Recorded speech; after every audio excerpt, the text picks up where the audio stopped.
नमस्कार साथीहरू, फेरि पनि म मेरो युट्युब च्यानलमा भिडियो लिएर उपस्थित भएको छु र आजको यस भिडियोको चाहिँ थम्बनेल र टाइटल देखेर तपाईँहरूले थाहा पाइसक्नु होला कि आजको यो भिडियोको विषयवस्तु के को बारेमा रहेको छ भनेर। र साथीहरू, आजको यो भिडियो चाहिँ यदि तपाईँहरूले मोबाइल ब्याङ्किङदेखि फिक्स्ड डिपोजिटमा रकम राख्नुहुन्छ भने त्यो ब्याङ्कले तपाईँहरूलाई कति पर्सेन्ट ब्याज दिइरहेको छ, यो हामीहरूले कसरी हेर्न सकिन्छ मोबाइल ब्याङ्किङबाट भन्ने बारेमा जानकारी दिन गइरहेको छु। यस भिडियो अन्तर्गत रहेर म तपाईँहरूलाई यदि तपाईँहरू एनएमबी ब्याङ्कको मोबाइल ब्याङ्किङलाई प्रयोग गर्नुहुन्छ र तपाईँले आफूसँग भएको रकम एनएमबी ब्याङ्कको फिक्स्ड डिपोजिटमा राख्नुहुन्छ भने त्यो ब्याङ्कले तपाईँलाई कति पर्सेन्ट ब्याज दिइरहेको छ, यसलाई मोबाइल ब्याङ्किङमा गएर तपाईँहरूले कसरी हेर्न सक्नुहुन्छ भन्ने बारेमा जानकारी दिन गइरहेको छु। तपाईँहरूले फिक्स्ड डिपोजिटमा रकम त राख्नुहुन्छ, तर तपाईँलाई थाहा नहुनसक्छ त्यो ब्याङ्कले हामीहरूलाई कति पर्सेन्ट ब्याज दिइरहेको छ भन्ने कुरा थाहा नहुनसक्छ।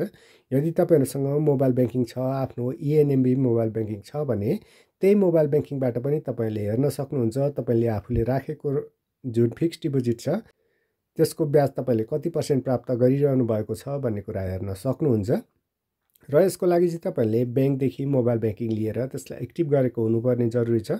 अनि तपाईँहरूले सजिलैसित त्यही मोबाइल ब्याङ्किङबाट आफ्नो ब्याङ्कमा भएको रकम फिक्स्ड डिपोजिटमा राख्न पनि सक्नुहुन्छ र साथसाथै त्यसको ब्याज जुन ब्याङ्कले दिने ब्याजको पर्सेन्ट हुन्छ फिक्स्ड डिपोजिट गरे बापत त्यो ब्याजको पर्सेन्ट पनि तपाईँले सजिलैसित हेर्न सक्नुहुन्छ।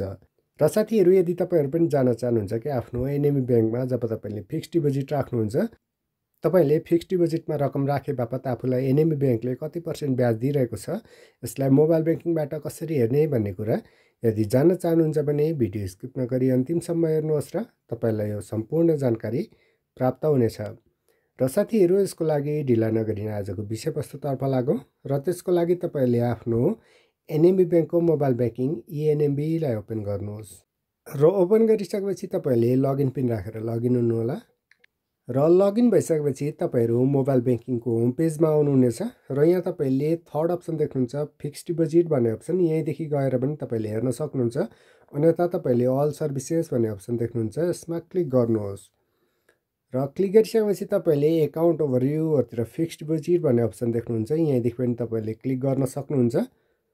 र तपाईँले क्लिक गर्दाखेरि तपाईँहरूको अगाडि यस्तो इन्फर्मेसन आउँछ, यहाँ तपाईँहरू नतिर्नु होला। यस्तो अवस्थामा तपाईँले यहाँ टप कर्नरमा देख्नुहुन्छ प्लसको जस्तो आइकन देख्नुहुन्छ, यो प्लसको आइकनमा क्लिक गर्नुहोस् र क्लिक गरिसकेपछि तपाईँले यहाँ एकाउन्ट भन्ने अप्सन देख्नुहुन्छ, यहाँ तपाईँले आफ्नो ब्याङ्कको एकाउन्ट नम्बर देख्नुहुन्छ, यहाँ तपाईँले केही गर्नु परेन र तपाईँले फिक्स्ड डिपोजिटमा राखेको रकमको ब्याजको पर्सेन्ट हेर्नको लागि तपाईँले यहाँ प्रोडक्ट भन्ने एउटा बक्स देख्नुहुन्छ र ओल्लो छेउमा चेन्ज भन्ने अप्सन देख्नुहुन्छ, यसमा क्लिक गर्नुहोस् र क्लिक गरिसकेपछि तपाईँले यहाँ प्रोडक्ट भनेको छ तपाईँले 6 महिनादेखि 13 महिनासम्म राख्दाखेरि तपाईँले कति ब्याज प्राप्त गर्नुहुन्छ भन्ने हेर्नको लागि त्यसमा क्लिक गरेर तपाईँले यहाँ इन्ट्रेस्ट रेट भन्ने अप्सन देख्नुहुन्छ, यहाँ हेर्न सक्नुहुन्छ।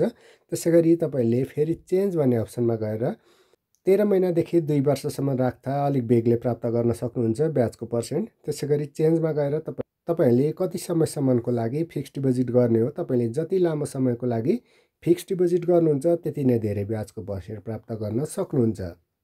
र यहाँ भनेको छ अन्तिममा एफडी डिटेल भनेको छ अप टु 6 मन्थ भनेको छ, यसमा क्लिक गर्नुभयो भने तपाईँले 3% मात्र ब्याजको पर्सेन्ट प्राप्त गर्न सक्नुहुन्छ।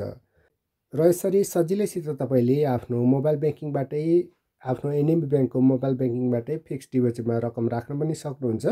र साथसाथै त्यो यदि तपाईँहरूले ब्याङ्कमै गएर आफ्नो रकम फिक्स्ड डिपोजिटमा जम्मा गर्नुभएको छ भने त्यो ब्याङ्कले दिने ब्याजको पर्सेन्ट सजिलैसित मोबाइल ब्याङ्किङबाट हेर्न सक्नुहुन्छ र ढुक्क भएर आफ्नो रकम फिक्स्ड डिपोजिटमा राख्न सक्नुहुन्छ।